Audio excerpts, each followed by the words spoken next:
Cheers.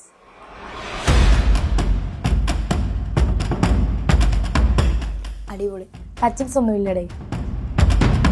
അപ്പം അവിടെ പോയിട്ട് ഞാൻ തിരിച്ചു ഒരുപാട് വ്ളോഗേഴ്സ് ഉണ്ടോന്ന് എനിക്ക് ഒരുപാട് മീഡിയാസ് ഉണ്ടായിരുന്നു നമുക്ക്. അപ്പം അവരെല്ലാം വന്ന് വീഡിയോ ഒക്കെ എടുത്ത് തിരിച്ചു വന്നപ്പം ഞാൻ നോക്കിയപ്പം ഒരു വ്ളോഗർ, അതായത് എന്നെ നെഗറ്റീവ് അടിക്കുന്ന SP വ്ളോഗ് എന്നും കണ്ടാന്ന് തോന്നുന്നു അവരുടെ പേര്. എനിക്ക് അവരുടെ പേര് പോലും അറിയില്ല. ഞാൻ സത്യമായിട്ട് ഞാനിപ്പം എൻ്റെ ഹലോ ഗൈസ്, വെൽക്കം ബാക്ക്. ഇന്ന് ഞാൻ ചർച്ച ചെയ്യാൻ പോകുന്ന വിഷയം നിങ്ങൾ എത്ര പേർക്ക് അറിയാമെന്ന് എനിക്ക് അറിഞ്ഞൂടാ. പക്ഷേ ഇന്ന് ഞാൻ പറയാൻ പോകുന്നത് നിങ്ങൾ ശ്രദ്ധിച്ച് കേട്ടോണം. പണ്ടൊക്കെ പൗഡർ ഇട്ട് കുറേ ഫിൽറ്ററും ഓണാക്കി വെച്ച് റീൽസ് ചെയ്തുകൊണ്ടിരുന്ന രേണു ചേച്ചി ഇപ്പോൾ സോഷ്യൽ മീഡിയയിൽ നിന്ന് കണ്ടന്റ് മൊത്തത്തിൽ മാറ്റിയിരിക്കുകയാണ്. ചേച്ചിയുടെ കണ്ടന്റ് എന്ന് പറയുമ്പോൾ റിയാക്ഷനും റോസ്റ്റിംഗും മാത്രമേ ഉള്ളൂ. വലിയ വലിയ കണ്ടന്റ് ക്രിയേറ്റേഴ്സിനെ കണ്ട് മോട്ടിവേറ്റ് ആയിട്ട് ചേച്ചിയുടെ ചങ്കും കരളും വലത് കൈയും ഇടത് കൈയും ആയിട്ടുള്ള സജീനയുടെ ഒക്കെ കൂടിരുന്ന് കുറേ ലൈവൊക്കെ ചെയ്തിട്ടുണ്ടായിരുന്നു. അത് MRC ഗ്യാങ്ങിനെയൊക്കെ അനുകരിച്ചാന്ന് തോന്നുന്നു. ഇപ്പോൾ അതാണ്ട് സപ്പോർട്ട് ചെയ്യുന്ന കുറേ പേര് രേണു ചേച്ചിക്ക് കമന്റ് ബോക്സിൽ മുടങ്ങാതെ അയക്കുന്ന ഒരേ ഒരു കമന്റ്, ആ ഒറ്റയ്ക്ക് വഴിവെട്ടി വന്നവൾ. ഇപ്പോൾ ഒറ്റയ്ക്ക് വഴിവെട്ടി വരാൻ വേണ്ടി ചേച്ചി ഒറ്റയ്ക്ക് ഇപ്പോൾ റിയാക്ഷൻ ചെയ്ത് ചാനലിൽ വീഡിയോസൊക്കെ അപ്ലോഡ് ചെയ്തുകൊണ്ടിരിക്കുന്നത്. ചേച്ചി റിയാക്ട് ചെയ്ത് സോഷ്യൽ മീഡിയയുടെ ഫ്രണ്ടിൽ നാട്ടിക്കുന്ന ഓരോ ആൾക്കാർക്ക് ചേച്ചി ഓരോന്നായിട്ട് എണ്ണി മറുപടി കൊടുത്തോണ്ടിരിക്കുക. ആദ്യം അതിൽ വ്ളോഗ്സ് എന്ന് പറഞ്ഞാൽ യൂട്യൂബിനെതിരെ ഒത്തിരി റിയാക്ഷൻ ചെയ്ത് ഒന്നും ഏക്കുന്നില്ല നടപ്പോൾ ഒരു കേസ് കൊടുത്ത്. അത് കേൾക്കാതെ തള്ളിപ്പോയപ്പോൾ ചേച്ചി പിന്നെ അടുത്ത ആളെ പിടിച്ച് അയാളെ റോസ്റ്റ് ചെയ്ത് അതും ഏക്കുന്നില്ല നടന്നപ്പോൾ ആ കണ്ടന്റേ നിർത്തിയതാണ്. ഇപ്പോൾ അതാണ്ട് പുതിയൊരാളിനെ കൂടെ ഇപ്പോൾ റിയാക്ട് ചെയ്തിട്ടുണ്ട്. ഇപ്പോൾ ചേച്ചിയുടെ ചങ്കും കാരണമായിട്ടുള്ള സജീന ചേച്ചി കൊടുത്ത ധൈര്യം അല്ലാതെ ഇങ്ങനത്തെ ഒന്നും വിവരക്കേട് വന്നിട്ട് റോസ്റ്റിംഗ് ആയിട്ട് ചേച്ചി പറയത്തില്ല. നമുക്ക് എന്തായാലും ആ ഈ റീൽസ് ഒന്ന് കാണാം. ഹലോ ഗൈസ്, ഞാനൊരു കാര്യം പറയാൻ വേണ്ടി വന്നതാണ്.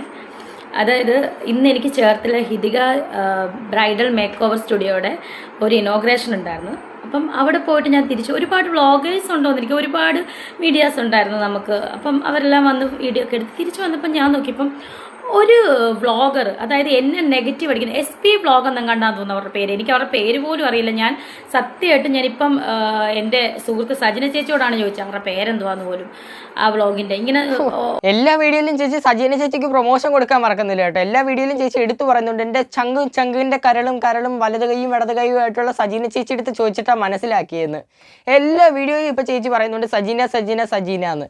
പക്ഷെ ആ മറ്റേ ചേച്ചി അപ്പുറത്തൂടെ പോയിട്ട് ബിഷപ്പിൻ്റെ അടുത്ത് മാപ്പും ചോദിച്ച് ചേച്ചിക്കെതിരെ ഇപ്പോൾ തിരിഞ്ഞുകൊണ്ട് നിൽക്കുക. പക്ഷേ ഈ പുള്ളിക്കാരി ഇതൊന്നും അറിയുന്നില്ല. ഇടയ്ക്ക് വെച്ച് ബിഗ് ബോസ് ചൈത്തിയെ പിന്നീന്ന് കുത്തി അനിമോൾ എന്ന് പറഞ്ഞാൽ അനിമോൾക്ക് കട്ടപ്പ എന്നൊരു പേരിടുകയുണ്ടായി. എൻ്റെ ഒരു അഭിപ്രായത്തിൽ അനിമോൾ കട്ടപ്പയല്ല, കേരളത്തിൽ ഒരേ ഒരു കട്ടപ്പയുള്ളൂ, അത് ആ സജീന ചേച്ചിയെ. കാരണം രേണു ചേച്ചിയെ പിന്നെയും തെറ്റ് കുറേ പ്രാവശ്യം കുത്തിയിട്ടുണ്ട്. പക്ഷേ ചേച്ചി ഇതൊന്നും അറിയുന്നില്ല. ഇങ്ങനെ അറിയാൻ ആദ്യമൊക്കെ കുറേ പ്രാവശ്യം ചേച്ചി തന്നെ അവരെ സപ്പോർട്ട് ചെയ്തിട്ട് അവസാനം നോക്കി കയറിച്ച് രേണു ചേച്ചി തന്നെ അവർക്കെതിരെ തിരിയുക. ഫിറോസിക്കെ ഇപ്പം ചീത്ത വിളിച്ചുകൊണ്ട് നടക്കുന്ന കൂട്ട് തന്നെ ആ വ്ളോഗിൻ്റെ ഇങ്ങനെ മാറ്റി പോകുമ്പോഴത്തേന് സ്ക്രോൾ ചെയ്യുമ്പോൾ കാണുന്നതാണ്. അവരെനിക്ക് മാറ്റി സ്ക്രോൾ ചെയ്യുമ്പോഴാണ് പുള്ളിക്കാരുടെ വീഡിയോ ചേച്ചിയുടെ ഫീഡിൽ കയറി വരുന്നതെന്ന്. അങ്ങനെ ആണെങ്കിൽ കൃത്യമായിട്ട് ചേച്ചിയുടെ ചാനലിൻ്റെ പേര് പറയാനും മാസ്ക് ഇട്ട് വന്ന ചേച്ചി ഫൈൻഡ് ചെയ്യാനും ഒക്കെ ഭയങ്കര ബുദ്ധിയായിരുന്നല്ലോ രേണു ചേച്ചിക്ക്.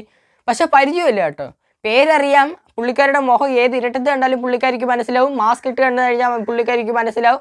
പക്ഷേ പുള്ളിക്കാരിയെ അറിഞ്ഞുകൂടാ. എൻ്റെ പൊന്നു രേണു ചേച്ചി തള്ളൊക്കെ ഔട്ട് ഓഫ് ഫാഷൻ. ഇങ്ങനെ സോഷ്യൽ മീഡിയയുടെ ഫ്രണ്ടിൽ വന്നിട്ട് തള്ളാൻ വേണ്ടി ചേച്ചിയുടെ ആ ഒരു തൊലിക്കട്ടി സമ്മതിക്കണം കേട്ടോ. ഭയങ്കര നെഗറ്റീവ് അടിക്കുന്നവർ നാണമുണ്ടോ? SP വ്ളോഗിലെ ആ പുള്ളിക്കാരിക്ക് നാണോ മാനോ ഉണ്ടോ? കാരണം വെച്ചാൽ ഇവർ ഒരു മുറിക്കകത്തിരുന്ന് മൊബൈൽ വെച്ചിട്ട് എന്നെ കുറ്റം പറയുന്നത് ഞാൻ കണ്ടിട്ടുണ്ട്, കുറച്ചൊക്കെ ഞാൻ കണ്ടിട്ടുണ്ട്. ഇപ്പം എൻ്റെ ഒരു ഇനോഗ്രേഷന് പാത്തും പതുങ്ങി മാസ്ക് വെച്ചിട്ട് വന്നിട്ട് എൻ്റെ വീഡിയോസ് എടുത്തിട്ട് ഇവർ പറയാം തുടക്കം ഇങ്ങനെയാണ്. ഞാനിങ്ങനെ തുടക്കം കണ്ട് നിങ്ങൾ ഉദ്ദേശിക്കുന്ന പോലെ രേണുസുതി വലിയ ആളൊന്നുമില്ല, ആകെ ഇച്ചിരിയേ ഉള്ളൂ. പിന്നെ SP വ്ളോഗിലെ ചേച്ചിക്ക് ബുദ്ധിമുട്ട് എന്താണെന്നറിയോ, പ്രശ്നം എന്താണെന്നറിയോ, ഞാൻ രേണുസുതി വന്നപ്പോൾ ആളില്ലെന്ന്. അയ്യോടാ പാവം ചേച്ചി, കുറച്ച് ആളിനെ കൂട്ടാൻ വല്ലായിരുന്നു രേണുസുതിയെ കാണാൻ വേണ്ടിയിട്ട്. അതെ, രേണുസുതി ഇഷ്ടമുള്ളവർ എവിടെയാണെങ്കിലും വന്നിരിക്കും, മനസ്സിലായോ? ചേച്ചി പറഞ്ഞ പോലെ തടിച്ചുകൂടി ആൾ വരെ രേണുസുതി വലിയ സെലിബ്രിറ്റി ഒന്നുമല്ല. രേണുസുതി സാധാരണക്കാരിയാണ്. അങ്ങനെ സ്നേഹിക്കുന്ന ഒരുപാട് പേര് എൻ്റെ കൂടെ ഉണ്ട് കേട്ടല്ലോ. ചേച്ചി ചേച്ചി ഇപ്പം വന്നിട്ട് മാസ്ക് വെച്ച് പാത്തും പതുങ്ങി എൻ്റെ ഫോട്ടോയും വീഡിയോ എടുത്തല്ലോ. ചേച്ചിക്ക് നാണമുണ്ടോ? ചേച്ചി ഒരു 10 പേരും കൂടെ കൂട്ടിക്കൊണ്ട് വരാൻ പറ്റായിരുന്നു. SP വ്ളോഗ് ചേച്ചി എന്തായാലും ചേച്ചി പറഞ്ഞ ആ ഒരു സംഭവത്തിനോട് ഞാൻ സപ്പോർട്ട് ചെയ്തില്ല. കാരണം ഞാൻ ഇവരുടെ വീഡിയോ ഒന്നും നേരത്തെ കണ്ടിട്ടില്ല. എന്തായാലും ഒരാളുടെ നീളോ മണ്ണോ ഒന്നും കണ്ടിട്ടില്ല അയാളുടെ കളിയാക്കണ്ട, അയാളുടെ പ്രവൃത്തി കണ്ടിട്ടാ. ചേച്ചി രേണു ചേച്ചിയെ പറ്റി അങ്ങനെ പറഞ്ഞിട്ടുണ്ടെങ്കിൽ അത് വളരെയധികം തെറ്റാണ്. അതിനൊന്നും നമുക്ക് ആർക്കും സപ്പോർട്ട് ചെയ്യാൻ പറ്റത്തില്ല. പിന്നെ രേണു ചേച്ചിയോട് ചോദിക്കുന്നുണ്ട് നാണം ഉണ്ടോ നിങ്ങൾക്കെന്ന്. ആര് ചേച്ചിയെ കളിയാക്കിയാലും ചേച്ചിക്ക് പറയാനുള്ള ഒരേ ഒരു ഡയലോഗ് ഇത് തന്നെ. അല്ലാതെ ചേച്ചിയെ കയറി ആരെങ്കിലും മാന്തിയിട്ട് അവർ തിരിച്ച് ചൊറിയുമ്പോഴും ചേച്ചി ചോദിക്കുന്ന ഒരേ ഒരു ഡയലോഗ് നാണം ഉണ്ടോ നിങ്ങൾക്ക്. കാരണം വീട്ടിൽ കുത്തിയിരിക്കുന്ന ഫിറോസിക്ക, പുള്ളിക്കാരിക്ക് സ്ഥലം കൊടുത്ത ബിഷപ്പ്, രണ്ടുപേരും ചേച്ചി ഒന്നും ചെയ്യാൻ പറ്റില്ല. ചേച്ചി തന്നെ സോഷ്യൽ മീഡിയയുടെ ഫ്രണ്ടിൽ വന്ന് അവർ രണ്ടുപേരെ നാണം കെടുത്തിട്ട് ചോദിക്കുന്ന ഒരേ ഒരു സംഭവം നാണം ഉണ്ടോ നിങ്ങൾക്ക്. അതുകൊണ്ട് അതൊന്നും മൈൻഡ് ചെയ്യേണ്ട ഒരു കാര്യമില്ല. പുറത്തൊക്കെ പോകുമ്പോഴേ ഈ ഇംഗ്ലീഷ് ഭയങ്കര ബുദ്ധിമുട്ട്. അല്ല, ഈ ബഹ്റിനിലൊക്കെ പോകുമ്പോ ഇംഗ്ലീഷ് എപ്പോഴും പഠിക്കണം തോന്നിയിട്ടുണ്ടോ? എന്നാലും ഇംഗ്ലീഷ് അത്യാവശ്യമായിട്ട് സ്പോക്കൺ ഇംഗ്ലീഷിനൊക്കെ പോകണം, അല്ലെങ്കിൽ ഇംഗ്ലീഷ് കുറച്ച് പഠിക്കണം തോന്നിയിട്ടുണ്ടോ? ഇംഗ്ലീഷ് അത്യാവശ്യം അറിഞ്ഞിരിക്കണം. നമ്മള് അടിക്കത്തില്ലേ? Welcome to Bahrain, nice to meet you. ചേച്ചിയുടെ ഇംഗ്ലീഷ് വളരെയധികം നന്നായിട്ടുണ്ട്. എന്തായാലും ഇനി സ്പോക്കൺ ഇംഗ്ലീഷിനും കൂടെ പോകത്തതിൻ്റെ ഒരു കുറവേ ഉള്ളൂ. മലയാളം പഠിച്ചിട്ട് ചേച്ചി കേരളത്തിലങ്ങ് നിൽക്കത്തില്ല. ഇനിയിപ്പോൾ ഇംഗ്ലീഷ് കൂടെ പഠിച്ചു കഴിഞ്ഞാൽ പിന്നെ പറയേണ്ട ആവശ്യമുണ്ടോ? വന്ദേ ഭാരതത്തിന് വന്ദേ മാരതകം എന്ന് പറഞ്ഞ ടീംസായി ഇത്. കേരളത്തിലെ മുഖ്യമന്ത്രി ആരെന്ന് വെച്ചാൽ ട്രംപ് എന്ന് എടുത്ത് പറയും. പിന്നെ ആ ചേച്ചി സ്പോക്കൺ ഇംഗ്ലീഷ് ക്ലാസ്സിന് പോയിട്ട് ഇംഗ്ലീഷ് പറയുന്നത്. റിപ്പബ്ലിക് ഡേ അല്ലേ? റിപ്പബ്ലിക് ഡേ ആണോ? 26 സ്വാതന്ത്ര്യമല്ലേ? അതെ, റിപ്പബ്ലിക് ഡേ അല്ലേ? അവിടെ പിടിച്ചിരിക്കണമെങ്കിൽ അത്യാവശ്യം ഇംഗ്ലീഷ് അറിയണമെന്ന് ചേച്ചി എടുത്ത് പറയുന്നുണ്ട്. പക്ഷേ ചേച്ചിക്ക് അറിയാവുന്ന ആ പാട് 4 English: hi, hello, welcome to Bahrain, nice to meet U.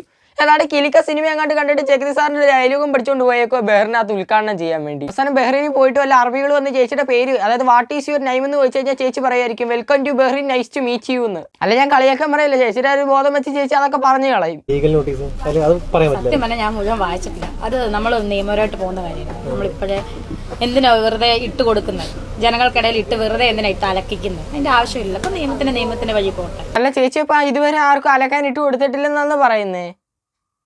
ചേച്ചി സോഷ്യൽ മീഡിയ വന്നിട്ട് ആ ബിഷപ്പിനെയും ഫിറോസിനെയും നാണം കെടുത്തി ഇതൊന്നും ആർക്കും കൊടുത്ത കണ്ടന്റ് അല്ല. ആ പറഞ്ഞതും കളിയാക്കിയത് മാത്രമല്ല, ചേച്ചി ഇപ്പൊ പറഞ്ഞ ഓരോ സംഭവങ്ങൾ പോലും ആ റിയാക്ട് ചെയ്യുന്ന ആൾക്കാർക്കൊക്കെ ഒരു കണ്ടന്റ്. ഇപ്പൊ ഞാൻ ചെയ്യുന്ന കൂട്ട് തന്നെ. പിന്നെ വക്കീൽ നോട്ടീസിന്റെ കാര്യം, പുള്ളിക്കാരെ സ്ഥലം തന്നിട്ട് പുള്ളിക്കാരെ സ്വന്തമായിട്ട് വക്കീൽ നോട്ടീസ് ഇഷ്ടം തോന്നി ഇപ്പൊ അയച്ചൊന്നും അല്ലല്ലോ. ചേച്ചിയുടെ കയ്യിലിപ്പ് കാരണം അയച്ചേ ഇല്ലയോ? പുള്ളിക്കാരന് ഒന്നെങ്കിൽ വീട്ടിൽ ഇരിക്കാൻ സമാധാനം കൊടുക്കണമായിരുന്നു, അല്ലെങ്കിൽ ആ സ്ഥലം ചേച്ചി ഞാൻ താമസിക്കണ്ട, ചേച്ചി വാടകയ്ക്ക് വീട്ടിൽ പോവാന്നില്ല ചേച്ചി പറഞ്ഞേ.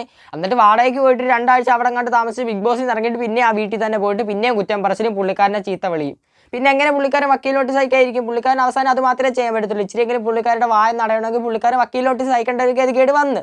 അങ്ങനെ പുള്ളിക്കാരൻ വക്കീൽ നോട്ടീസ് അയച്ചു. അതിപ്പോൾ പുള്ളിക്കാരനെ തെറ്റ് പറയാൻ പറ്റത്തില്ല, ചേച്ചിയെ തെറ്റ് പറയാൻ പറ്റത്തുള്ളൂ. എത്ര സുന്ദരിയായാലും പല്ലി എന്ന് പറഞ്ഞ ഒരുത്തനെ എന്ത് കമന്റ് ഇടുന്നുണ്ട്. അവനോട്ട് ഞാൻ വെച്ചിട്ടുണ്ട് പല്ലി.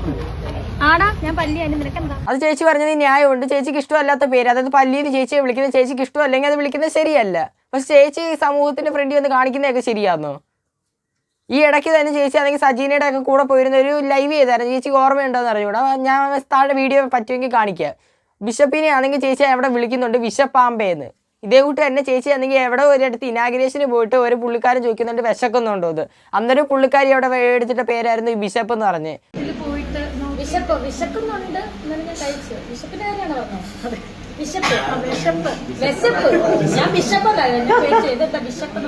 പുള്ളിക്കാരിക്ക് എല്ലാവരും കളിയാക്കാം, പക്ഷെ പുള്ളിക്കാരി ആരെങ്കിലും കളിയാക്കി കഴിഞ്ഞാൽ പുള്ളിക്കാരിക്ക് കൊള്ളും. എല്ലാവരും ചേച്ചിയെ പോലെ മനുഷ്യർ തന്നെ, അവർക്ക് എല്ലാവർക്കും ഫീലിങ്സ് ഉണ്ട്. അവരെ കളിയാക്കി കഴിഞ്ഞാൽ അവർക്കും കൊള്ളും. അല്ലാതെ ചേച്ചിക്ക് മാത്രമല്ല ചേച്ചി ഇരട്ടപ്പേര് വിളിക്കുമ്പോൾ കൊള്ളുന്നു. അതൊന്നും ചേച്ചി മനസ്സിലാക്കിയാൽ കൊള്ളാം. ചുമ്മാ രാവിലെ എണിച്ച് ഒന്നെങ്കിൽ ക്യാമറ ഓണാക്കി ലൈവ് ഇടും, അല്ലെങ്കിൽ ഏതെങ്കിലും ഇനാഗ്രേഷന് പോയി കഴിഞ്ഞാൽ അവിടെ മീഡിയക്കാരുടെ മുമ്പിൽ മറ്റുള്ളവരെ നാറ്റിക്കുന്ന ചേച്ചിയുടെ പ്രധാന പരിപാടി. ഇപ്പം ചേച്ചി നേരത്തെയൊക്കെ റീൽസ് മാത്രമേ ഇടത്തുള്ളായിരുന്നല്ലോ, ക്യൂട്ട്നെസ് ഇട്ടുണ്ട്. പക്ഷെ ഇപ്പം ചേച്ചി ചെയ്യുന്നതെന്ന് പറയുമ്പോൾ മറ്റുള്ളവരെ കളിയാക്കി റിയാക്ഷൻ റോസ്റ്റിംഗുമായി മാറിക്കൊണ്ടിരിക്കുക കണ്ടന്റ് പതുക്കെ. എന്നിട്ട് അതി എന്തെങ്കിലുമൊക്കെ വിവരക്കേട് എടുത്ത് വിളിച്ച് വിളമ്പും ചേച്ചി. എന്നിട്ട് അത് ആരെങ്കിലും എടുത്ത് റിയാക്ട് ചെയ്യുമ്പോൾ ചേച്ചിക്ക് പ്രശ്നവും ചേച്ചിക്ക് കൊള്ളുന്നു, ചേച്ചിക്ക് ഇരട്ടപ്പേര് വിളിക്കുന്ന ഇഷ്ടപ്പെടുന്നില്ല, പല പരിപാടികളാണ് ചേച്ചിയുടെ കയ്യിൽ ഇരിക്കുന്നത്. ചേച്ചി ഒന്ന് മനസ്സിലാക്കണം, ഒരിക്കലും റിയാക്ഷൻ വീഡിയോ ചെയ്യുന്ന ഒരാൾ ചുമ്മാ ഒരാളെ കയറി ചൊറിയത്തില്ല.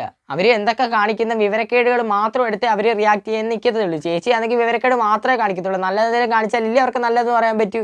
ഇവിടെ വിവരക്കേട് മാത്രം കാണിച്ചു കഴിഞ്ഞാൽ അത് അവരെ വിവരക്കേടായിട്ട് തന്നെ പറയും. ചേച്ചി ഒരു പ്രാവശ്യം ബിഗ് ബോസിൽ പോയി ഒരു പാട്ട് പാടിയായിരുന്നു, വസീകര.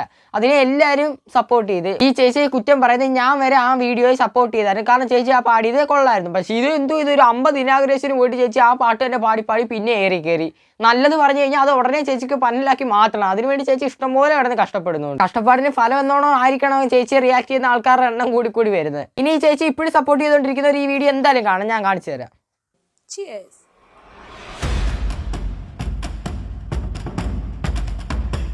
അടിപൊളി. ടച്ചിങ്സ് ഒന്നും ഇല്ലടേ. ഇക്കാലത്തേന് ഇത്രയും കണ്ടാൽ മതി. നിങ്ങളെ നോക്കിക്കോണം. രേണു ചേച്ചി പലവരെയും വന്നിരുന്ന് കുറ്റം പറയുന്നുണ്ട്, പലവരും ഇരട്ടപ്പേര് വിളിക്കുന്നുണ്ട്, കുറേ പേര് റിയാക്റ്റും ചെയ്യുന്നുണ്ട്. ചേച്ചിക്ക് അതൊന്നും പിടിക്കുന്നില്ലെന്ന് വന്നു കിടന്ന് പറയുന്നുണ്ട്. ഇങ്ങനെയൊക്കെ കാണിക്കുമ്പോൾ അതെങ്ങനെ റിയാക്ട് ചെയ്തിരിക്കും? സാധാരണ ഒരു മലയാളിയാണെങ്കിൽ എന്തായാലും ഇതൊക്കെ കണ്ടു കഴിഞ്ഞാൽ അവർക്കൊരു യൂട്യൂബ് ചാനൽ ഉണ്ടെങ്കിൽ ഉറപ്പായിട്ട് ഇത് റിയാക്ട് ചെയ്തത്. അവർക്ക് അതിൻ്റെ റൈറ്റ്സ് ഉണ്ട്. കാരണം അവർ നെറ്റും ചാർജ് ചെയ്ത് സ്വന്തമായിട്ട് കാശും മുടക്കി ഫോൺ മേടിച്ച് വെച്ചേക്കുന്നത് അവരുടെ അഭിപ്രായം പറയാൻ വേണ്ടി. അതിനായി യൂട്യൂബിൽ ഒരു കമൻറ്റ് ബോക്സ് തന്നെ കൊടുത്തേക്കുന്നത്. അവരുടെ അഭിപ്രായങ്ങൾ എന്തോ ആണെങ്കിലും അവർക്ക് പറയാം. യൂട്യൂബിൽ ലൈക്ക് ബട്ടണും ഉണ്ട്, ഡിസ്ലൈക്ക് ബട്ടണും ഉണ്ട്. അവർക്ക് ഇഷ്ടപ്പെട്ടില്ലെങ്കിൽ ഡിസ്ലൈക്ക് ബട്ടൺ അടിക്കാനുള്ള അനുവാദം അവർക്ക് യൂട്യൂബ് കൊടുത്തിട്ടുണ്ട്. അതിനിപ്പോൾ അവർക്ക് ഇഷ്ടമുള്ളത് പറയുന്ന പറഞ്ഞ് രേണിച്ചിക്ക് കൊള്ളാനൊന്നുമില്ല. ഈ കാണിക്കുന്നതിന് എങ്ങനെ റിയാക്ട് ചെയ്തിരിക്കും? കുറേ പേര് കാണുന്ന ഈ മീഡിയക്കാരുടെ ഇതിൽ വന്നിട്ട് ചേച്ചി വെള്ളം അടിക്കുന്ന കൂട്ട് കാണിക്കുന്നതും ടച്ചിങ്സ് ഇല്ലയോ എന്നൊക്കെ ചോദിക്കുന്നതും. കുറേ ആൾക്കാർ വന്നിടത്ത് പറയുന്നുണ്ടായിരുന്നു രേണിച്ചേച്ചി വെള്ളം അടിക്കുന്നതെന്ന് പറഞ്ഞ് മീഡിയക്കാർ പറഞ്ഞുകൊണ്ട് നടക്കുന്നതൊക്കെ ചുമ്മാ. രേണിച്ചേച്ചി അവരെ കളിയാക്കിയാൽ പോലും മനസ്സിലാക്കാനുള്ള വൃത്തി ആ മീഡിയക്കാർക്കില്ലെന്ന് കുറേ പേര് പറഞ്ഞായിരുന്നു. ഇപ്പോൾ ഇതൊക്കെ കണ്ടിട്ട് അവർക്ക് എന്തോ തോന്നുന്നു? ചേച്ചി കുറേ പ്രാവശ്യം പറഞ്ഞിട്ട് ചേച്ചി ഇങ്ങനെ കുടിക്കും, ഇഷ്ടമുള്ള വിദ്യ ഇതാ അങ്ങനെയൊക്കെ പെടുന്ന ഡയലോഗ് വിടുന്നുണ്ട്. എന്നിട്ടൊന്നും അവർക്ക് മനസ്സിലാക്കാൻ ബുദ്ധിയില്ലെങ്കിൽ പിന്നെ പറഞ്ഞിട്ട് കാര്യമില്ല. ഇപ്പോഴും അവർ രേണു ചേച്ചി സപ്പോർട്ട് ചെയ്തുകൊണ്ടിരിക്കുന്നത് തന്നെയായിരിക്കും നല്ലത്. എന്തായാലും നമുക്ക് പ്രാർത്ഥിക്കാം അടുത്ത രേണു ചേച്ചിയുടെ വീഡിയോ ആയിട്ട് വരുമ്പോഴെങ്കിലും ചേച്ചിക്ക് കുറച്ച് ബോധം ഉണ്ടാവട്ടെ എന്ന്. എന്തായാലും എല്ലാവരും ഒന്ന് പ്രതീക്ഷിച്ചുകൊണ്ടിരിക്കേണ്ട കേട്ടോ. അതിന് വേണ്ടിയുള്ള ബോധം ചേച്ചിക്കില്ല. എന്തായാലും ഇന്നത്തെ വീഡിയോ എത്രയേ ഉള്ളൂ, എല്ലാവർക്കും ഇഷ്ടപ്പെട്ടെന്ന് വിശ്വസിക്കുന്നു. എന്തായാലും രേണു ചേച്ചിയുടെ കുറേ വിവരമൊക്കെ ഇന്നത്തെ വീഡിയോ ഒക്കെ നമ്മൾ പരിചയപ്പെട്ട് എല്ലാവരും ഒന്ന് ലൈക്ക് ചെയ്തേക്കാം, സബ്സ്ക്രൈബ് ബട്ടൺ ഒന്ന് ഞെക്കുക, ബെല്ലും എന്നെ വെച്ചൊക്കെ 13K സബ്സ്ക്രൈബേഴ്സ് ആയിക്കൊണ്ടിരിക്കുക. എന്തായാലും ഇന്നത്തേക്ക് ഇത്രയും മതി. കാരണം രേണു ചേച്ചിയുടെ വിവരം കേട്ട റീൽസ് ഒന്നും ഇനി എനിക്ക് കാണാൻ വയ്യ. എന്തായാലും ഇന്ന് നിർത്തും. Okay, bye, Tata.